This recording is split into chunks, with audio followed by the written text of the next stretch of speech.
नमस्कार। उत्तर प्रदेश में जिस तरह से इस समय हलचल मची हुई है समाजवादी पार्टी को लेकर, क्योंकि ओपी राजभर ने जिस तरह का बयान दिया उसके बाद में केशव प्रसाद मौर्य की तरफ से बयानबाजी होती है और कहीं ना कहीं इस बात की तरफ इशारा किया जाता है कि समाजवादी पार्टी के अंदर कोई बड़ी टूट होने वाली है। और जिस तरह ओपी राजभर ने कहा था कि राम गोपाल यादव ने केंद्रीय गृह मंत्री अमित शाह को एक चिट्ठी दी थी और उस चिट्ठी के जरिए ओपी राजभर ये कहना चाहते थे कि उत्तर प्रदेश की जो सबसे मजबूत पार्टियों में से एक है समाजवादी पार्टी, उसके विधायक और जो सांसद हैं वो यहाँ पर टूटते हुए दिखाई पड़ सकते हैं। आपको बता दें कि जिस तरह से इस चिट्ठी को लेकर तमाम तरह के कयास लग रहे हैं, तमाम तरह की बातें हो रही हैं कि आखिर इस चिट्ठी में ऐसा क्या था जिसको लेकर पूरा हंगामा मचा हुआ है। और जिस तरीके से इस चिट्ठी को लेकर ओपी राजभर ने सवाल उठाए हैं, तो अब इसके ऊपर जो शिवपाल यादव हैं, अखिलेश यादव के चाचा,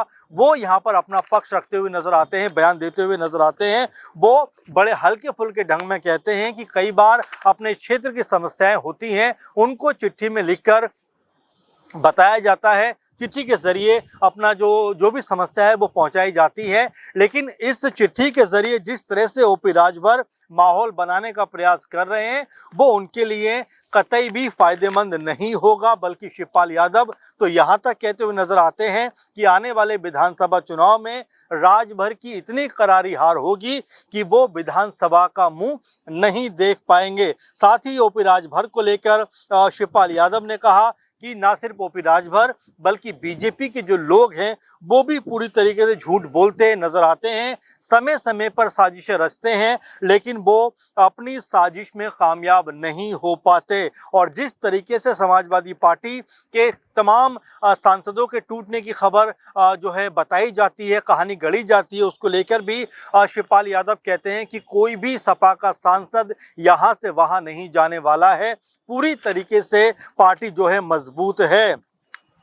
साथ ही शिवपाल यादव ये भी कहते हैं कि जो भी इस तरह की बयानबाजी कर रहे हैं इनका खुद का कोई वजूद नहीं है, खुद की कोई राजनीति नहीं है, खुद की कोई पॉलिटिकल पकड़ नहीं है। ऐसे में खुद की टीआरपी बढ़ाने के लिए इस तरह की बातें करते हुए नजर आते हैं। केशव प्रसाद मौर्य के बारे में भी कहा कि वो अपनी सिराथू सीट बचा नहीं पाए और वहां पर उनको पल्लवी पटेल ने बुरी तरीके से हराया, अब वो सपा तोड़ने की बातें करते हैं, तो कतई ये बात जो है वो बर्दाश्त नहीं होती। आपको बताते चलें जिस तरह से उत्तर प्रदेश में इस समय माहौल बना हुआ है, जिस तरह का इस समय राजनीतिक बखेड़ा खड़ा हुआ है, उसको लेकर तमाम तरह के कयास लग रहे हैं कि क्या उत्तर प्रदेश चुनाव से पहले कोई बड़ा खेल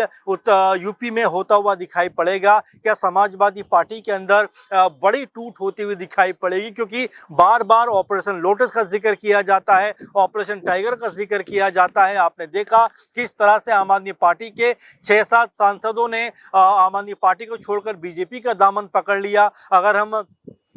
जो है टीएमसी की बात करें तो उनके भी 20-22 सांसद जो हैं वो ममता बनर्जी से खफा हो जाते हैं और एक नई पार्टी में जाकर अपना विलय कर देते हैं, एनसीपीआई में जाकर। तो फिर तो भी ये कहा जाता है कि सब बीजेपी की साजिश है, उनकी तरफ से किया जाता है। और फिर हम देखते हैं कि अचानक से महाराष्ट्र में शिवसेना उद्धव ठाकरे गुट जो है उनके अंदर जो सांसद हैं वो अपने बागी रुख दिखाते हुए नजर आते हैं और खबर आती है कि 9 में से 6 सांसद जो हैं, 6 या 7, वो अपना अलग गुट बना सकते हैं या बीजेपी में विलय कर सकते हैं या फिर शिंदे गुट में जा सकते हैं। इस तरह की बातें लगातार होती हुई दिखाई पड़ी। इसी बीच जो है ओपी राजभर का बयान आ जाता है कि बंगाल महाराज छोड़िए, उत्तर प्रदेश में बड़ा खेल होने वाला है, क्योंकि समाजवादी पार्टी पूरी की पूरी जो है वो बीजेपी में जाने को तैयार है। और इस बयान के बाद न सिर्फ उत्तर प्रदेश में बल्कि देश भर में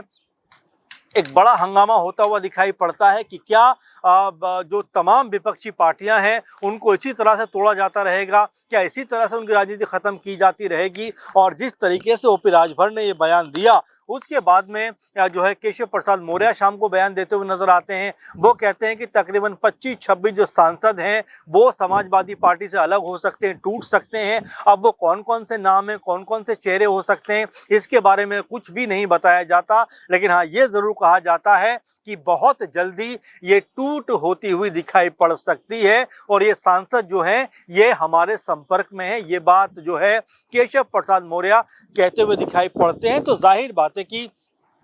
जिस तरह का माहौल इस समय राजनीति का बना हुआ है उसमें ऐसा लगता है कि पग पग जो है, पल पल जो है वो स्थिति बदलती हुई दिखाई पड़ती है। पॉलिटिकल पार्टियां जो इस समय खासकर विपक्ष में बैठी हुई हैं वो कहीं ना कहीं डरी हुई दिखाई पड़ती हैं कि क्या अगला दिन उनके लिए जो उनके पास सांसद हैं, जो नेता हैं, क्या उनके साथ रहेंगे या नहीं रहेंगे, या फिर वो भी अपना पाला बदलते हुए दिखाई पड़ेंगे। तमाम ऐसे लोग हैं जो कस्में खाते हुए दिखाई पड़ते हैं। उद्धव ठाकरे गुट की तरफ को देखें तो वहां पर संजय राउत ये बात कहते हैं कि हमारे सांसदों ने शिरडी बाबा की कसम खाई थी और भी तमाम कस्में खाई थी कि हम कभी भी शिवसेना उद्धव ठाकरे छोड़कर नहीं जाएंगे, लेकिन वो भी अपना जो रुख है वो बागी रुख दिखाते हैं और पार्टी से अलग होने का फैसला कर लेते हैं। टीएमसी को हम देखें, सियानी घोष किस तरह से बीजेपी के खिलाफ बयानबाजी किया करती थी, चुनाव प्रचार के दौरान किस तरीके से बीजेपी को घेरती हुई नजर आती थी और किस तरह की बयानबाजी करती थी, कोई अनुमान भी नहीं लगा सकता था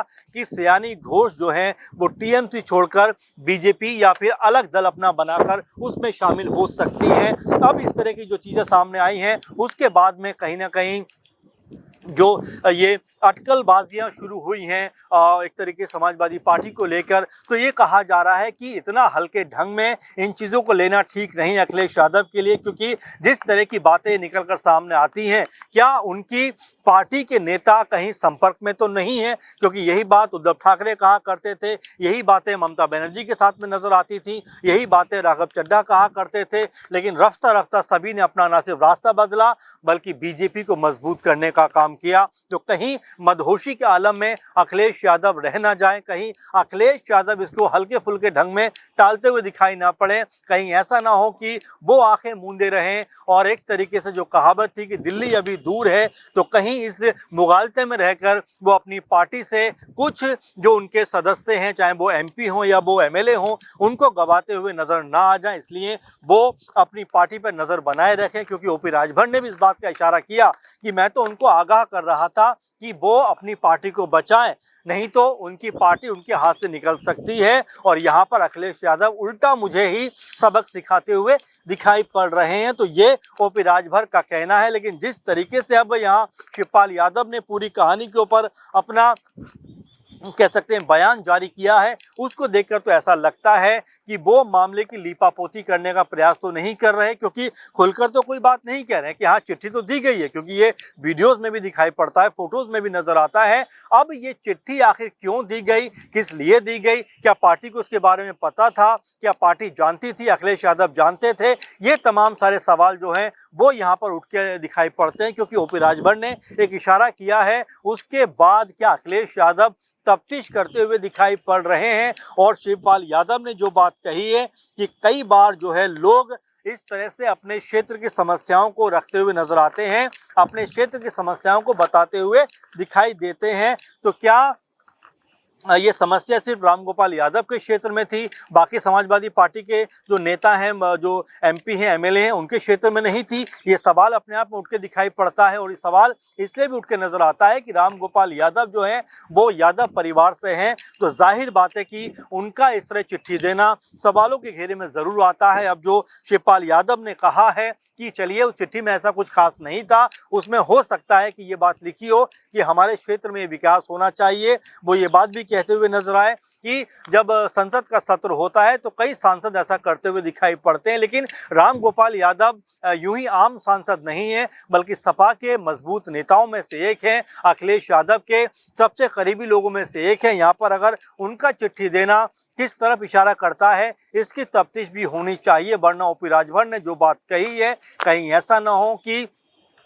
अखिलेश यादव की पार्टी में कोई बड़ी फूट पड़ती हुई दिखाई पड़ जाए और इसकी भनक जो है वो अखिलेश यादव को कानो कान नहीं लगे। तो ये अपने आप में बड़ा सवाल बन जाता है कि शिवपाल यादव ने जिस तरह का बयान दिया है उस चिट्ठी को लेकर आखिर उस चिट्ठी में सच में क्या लिखा था, इसकी भी तफ्तीश होनी चाहिए। क्योंकि अखिलेश यादव उन बड़े दलों में से एक हैं जो 37 लोकसभा सीटें जीतने वाले दल हैं। क्योंकि आप देखेंगे बीजेपी के बाद में कांग्रेस पार्टी और कांग्रेस पार्टी के बाद में में अखिलेश यादव यानी तीसरे नंबर पर आते हैं सबसे अधिक लोकसभा सीटें जीतने के मामले में। ऐसे में जो बात निकलकर सामने आ रही है, अगर उसमें तनिक मात्र की सच्चाई हुई तो अखिलेश यादव के लिए अपनी पार्टी को बचाना मुश्किल हो सकता है। तो इसको लेकर आपकी क्या राय है, जरूर कमेंट करिए। फिलहाल के प्रोग्राम में बस इतना ही। आप लगातार हमारे साथ ऐसे ही बने रहिए और अपने सुझाव, अपने कमेंट हम तक पहुंचाते रहिए। नमस्कार।